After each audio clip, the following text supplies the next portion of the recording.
Welcome back to the Culture of Currency, where we have another Wall Street Journal market report. We want to make sure our metals are doing what they should be, and we have the Wall Street Journal here to help us understand everything in context.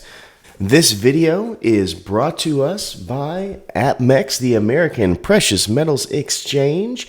It's where many cool deals on both coins and rounds, bullion grade and circulation, all kinds of stuff. APMEX.com is where I get my metals every single month. Maybe something that you should consider too before you go out and buy is check them first, especially if you're a collector, because they have the best diversity of products I have ever seen. But I digress. Let's go ahead and get into the Wall Street Journal, because this was a very interesting week. As many of you know, we have a new Pope, Mr. Leo, His Eminence. So that is very cool. An American Pope at that. That'll be interesting to see what his experience as an American, I believe he was from Chicago, as well as a missionary with the Augustinian monks, I believe. I can't remember if it was Gregorian or Augustinian, but he's with one of those types of groups, and so it'll be a really cool look onto what that means for the Catholic Church. So let's go ahead and get into the exchange, where we have some information before we check our price charts on metals. This is talking about the egg prices, by the way, and how one company made a ton of money with eggs being as high as they were in March. It has obviously come back down, which is a blessing for all of us who love our breakfast. All right, as always, we'll start with the Dow Jones Industrial. As you can see right here, we are starting to see a pretty good rip in the right direction. Our 65-day moving average doesn't seem to show it, but here's every single day, trading-wise, and this has been the last few weeks. It's still not quite up to this line where we were, but it's in the right direction. And to give you an idea, we closed at 41,000 right here is our number. All-time high being 45, so we're about 4,000 points off the mark of being an all-time high. And with the interesting news of the UK and the US reaching some positive trade negotiations, we'll see if other countries start to get announced shortly, and if that leads to even more prosperity within the markets.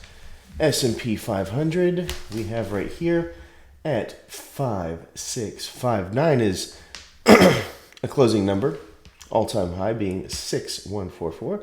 So also moving in the right direction, as you can see here. Still not quite where we were right there, I believe, in December, but it's in the right direction.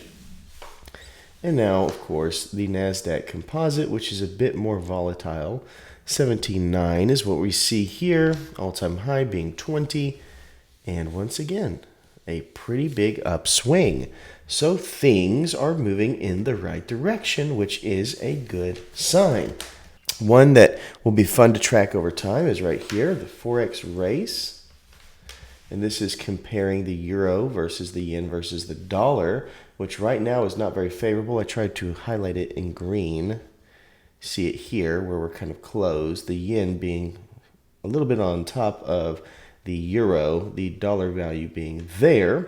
But as negotiations happen, especially with China, which seems to be moving in the right direction, we shall see what that does to the American dollar. So all very cool there. Let's go ahead and get into our silver so that we know, and then we'll get into gold, kind of how they performed this week in relation to the dollar and the indexes. All right, so let's look right here. So silver will be first. As you can see, we closed silver at $32.98 right there. So 2.14% gain on the week. As you see, in the beginning of May, it was a little bit lower, 32. and we ended at 33. Obviously, we had some jumps there in the middle, but kind of stayed regular throughout the week. Nothing crazy there. What about how it compares to the US dollar, the Dow Jones, and the S&P 500? As you can see, silver did very well compared to our indexes right here on May 6th, and then kind of all fell within just spitting distance of each other. So all pretty relative, nothing crazy to be seen there, as we see once again that the separation happened on the 6th, and then everything kind of fell in line and is within 1 percentile of each other. How about gold? For gold, what we saw this week is that gold is sitting at $3,343 per ounce, being a 2.56% change, which is pretty strong over this week, almost 3%, 2.5%. And that's because on May 5th, gold was sitting about $100 less than it is now.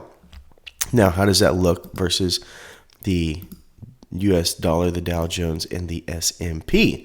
Well, we see about the same trend. On May 6th, we see a separation where gold did better, and then everything kind of normalized here. And so the US dollar actually is the very, very slight winner of the strength over all of these, but all within a percentile.